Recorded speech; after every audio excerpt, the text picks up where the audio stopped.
You may be wondering why I'm reviewing the Peugeot 408 again.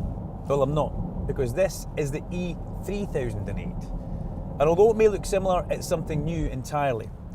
And it's competing against a jungle of big cats in the electric SUV market, the Tesla Model Y, the Skoda Enyaq. So let's see, are Peugeot king of the jungle, or are they escargot?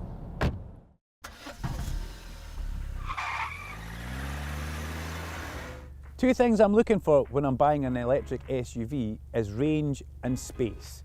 The Peugeot E3008 Allure will give you a WLTP range of 327 miles. The GT version that I've got here, which comes with more bells and whistles as you would imagine, its range is 326, so there's only 1 mile of a difference.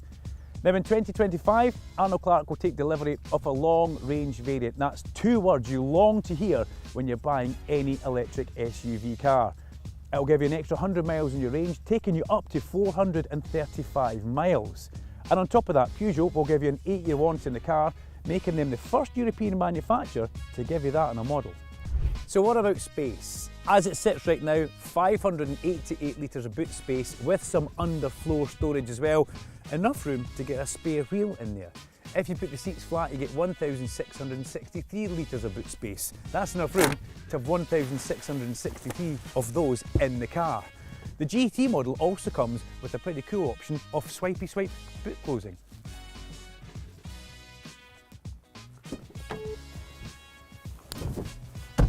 And what about space in the front? Well, there's bootloads of space in here. There's 34 litres in total and there's 17 compartments. You want to try and find them all?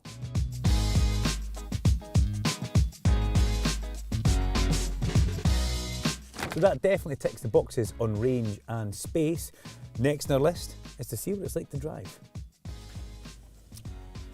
Oh, just before I go, if you're wondering where you can get your hands on an E3008, head over to arnoldclark.com because we've got over 20,000 new and used cars for you to choose from. At Arnold Clark, we make it easy.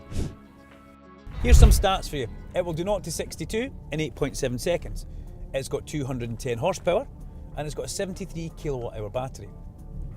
I think we have to say well done to Peugeot for giving us something with a bit of get up and go because it still weighs 2.5 tons. It's not trying to be its French relative, the Alpine, with its fingertip handling and perfect precision, or the big BMW M3 with its growling engine. And it's not trying to be the MG Cyberster, which will do 0 to 62 in round about 3 seconds. But that's not a criticism of the car. That's not where they're trying to put it. They're trying to give you a car that's comfortable and easy to drive.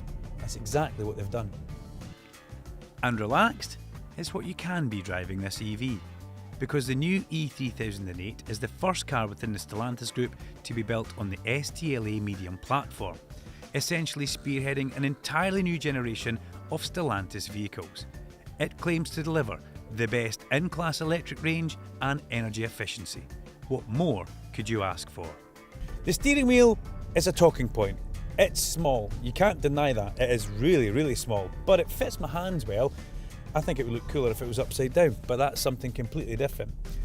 This car's not trying to give you that sporty feel. It's trying to give you an EV to drive that will get you around the place and give you good mileage as well. And you're going to do it in a lot of comfort. That's something else. The pedals are nice as well. The brake pedal does have a quite long reach on it, but a lot of EVs that I've driven, when you do initially hit the brake pedal, there can be a bit of a jerk because it's quite fierce. But the brakes are nice and smooth and forgiving. You guys know I love my regen paddles and we've got them in here. I can play with them. It's a first for Peugeot actually in an EV. I still don't understand though how manufacturers have a plus, which means less, and a negative that means more. Don't quite get that. And it's not a hugely powerful car. The regen also isn't that strong. You can't do one pedal driving.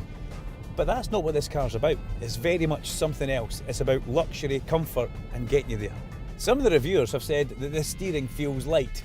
I think they're talking rubbish. It feels good. There's a good feedback from the road through the steering wheel and back into your hands, and that's what you look for as a driver. You've got that direct connection with the tarmac. The road itself is quite bumpy that we're on, and the ride smoothens that out. I don't want to say plush, but I just did. The GT model comes with adaptive cruise control, which I bang on about all the time. You know how much I love adaptive cruise controls. It keeps you safe from the car in front and you can just relax as you drive along the road. It's got a whole host of other safety features as well, such as automatic braking system, lane keep assist and traction control, which could be good in the winter months. Wind noise in this car, well, there is a little bit of wind noise that's creeping in, and we're doing 60 miles per hour just now. Will that get worse as we go faster? It might do, but it's not a great put off. Driving modes. We have got, in fact, how many driving modes do you think I've got? Eco, normal and sport, that's what they give you. Unlike the Genesis, which if you hit the top right of the screen just now, that one had about 1510 from what I remember. Mud, snow, terrain, you name it, it had it. We have got eco, normal and sport. Now as I drive along at 60 miles per hour and push the accelerator pedal, there is a bit of urgency for the first couple of seconds, so it has got a good little bit of pickup there. But Duncan being Duncan, he likes to waft about in eco mode because that's what EV driving is all about for me, to try and prolong the battery life and try and get more range for every mile you do. Visibility when you're driving is another key feature for absolutely everybody, and the apertures on cars and windscreens seem to be getting narrower as we go on. This one doesn't look too big. The pillar on the side's quite chunky as well, but the visibility is still pretty good. As I look out my back window, the view is lovely. It's quite a decent window considering it is a coupe at the back and the roof does slope down. You see a lot out there right now. We're being followed by a Mini. Price of the car. The Allure model is just under £46,000. This GT model, just over £49,000. But remember, with the GT, you get so much more tech. I think it's safe to say that the E3008 ticks the box when it comes to smooth, comfortable driving. But the next factor that we have to take into consideration is how does it look?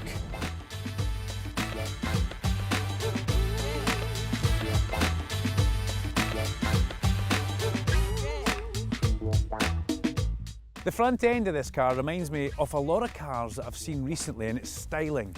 It's got a grille which takes me straight to the Renault Scenic or the Renault Rafale with those diamond inserts. Pretty cool though. Down the bottom, I like the silver effect which goes across the bottom of the splitter.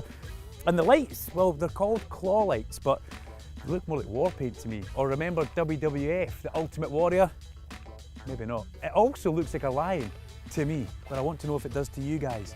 Come down the side because we've got 20-inch diamond cut alloy wheels that have got plastic inserts to make them smoother on the road. I like the Peugeot badge on the side, and although the car's all black, this brushed aluminium chrome effect up over the top here works really well, and it goes right back into the floating spoiler.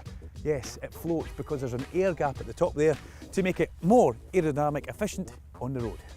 Let's take a moment to appreciate the cockpit on the E3008 because there's a lot of really interesting tech going on inside here. First of all, I'm sitting in a comfortable seat, Alcantara finish, which I do like, and fabric across the dashboard and around the side of the doors.